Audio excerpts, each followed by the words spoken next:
റെസ്റ്റോറന്റിനെ പറ്റി നല്ല സിമ്പിൾ ആയിട്ട് പറയുകയാണെങ്കിൽ ഈ സാധനം വെച്ചിട്ടാണ് നമ്മൾ മൈൻക്രാഫ്റ്റിനകത്ത് ഇലക്ട്രിക്കൽ പണിയെല്ലാം ചെയ്യുന്നത്. ഈ സാധനം വെച്ചിട്ട് നമുക്ക് ലൈറ്റ് കത്തിക്കാൻ പറ്റും, ഡോർ തനി ഓപ്പൺ ആവുന്ന രീതിയിലെല്ലാം സെറ്റ് ചെയ്യാൻ പറ്റും, ഫാർമുകളൊക്കെ ഉണ്ടാക്കാൻ പറ്റും. അതിലൂടെ ഞാൻ ഇപ്പോൾ അധികം പോകുന്നില്ല. പിന്നെ പേടിക്കേണ്ട, സുധിയണ്ണ ഈ ഒരു ടെക്നോളജിയിൽ പുലിയാണ്. മൈൻക്രാഫ്റ്റ് റെസ്റ്റോറന്റിൽ മാത്രമല്ല റിയൽ ലൈഫിലും സുധിയണ്ണ ഒരു ടെക്നിക്കൽ ജീനിയസ് ആണ്. ഞാൻ ആ പറഞ്ഞൊരു നിനക്ക് ചെറിയ ഡൗട്ട് ഉണ്ടോ എന്ന് എനിക്കൊരു ഡൗട്ട്. ഞാൻ പ്രൂവ് ചെയ്യാൻ നിന്റെ അടുത്ത്. നീ ഇപ്പോൾ ഹെഡ്സെറ്റ് വെച്ചിട്ടാണ് ഈ ഒരു വീഡിയോ കാണുന്നത്. എന്നാൽ ഞാൻ ആദ്യം നിന്റെ ഹെഡ്സെറ്റ് നേരെ വർക്ക് ആവുന്നുണ്ടോ നോക്കാം. ഓക്കെ, ഞാൻ ആദ്യം നിന്റെ ലെഫ്റ്റ് സൈഡ് ഹെഡ്സെറ്റ് വർക്ക് ആവുന്നുണ്ടോ നോക്കാം. അപ്പോൾ അതിനായിട്ട് ഈ ഒരു വയർ മാറ്റി ഇവിടെ കൊടുക്കണം, എന്നിട്ട് ഈ ഒരു ഒരിടത്ത് ഇവിടെ കൊടുക്കണം.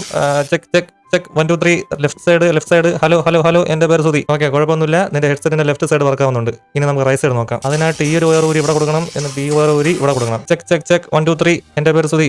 ഓക്കെ, നിന്റെ ഹെഡ്സെറ്റ് കൊള്ളാം, രണ്ട് സൈഡ് നല്ലോണം വർക്ക് ആവുന്നുണ്ട്. ഇനി ഞാൻ ഫ്രണ്ട് ക്യാമറ വർക്ക് ആവുന്നുണ്ടോ നോക്കാം. നമ്മൾ എന്തായാലും ഇത്രയും ചെക്ക് ചെയ്തല്ലോ, അതുകൂടെ നോക്കിയേക്കാം. അപ്പോൾ അതിനായിട്ട് ഈ വയർ ഊരി ഇവിടെ കൊടുക്കണം, എന്നിട്ട് ഈ വയർ ഊരി ഇവിടെ കൊടുക്കണം.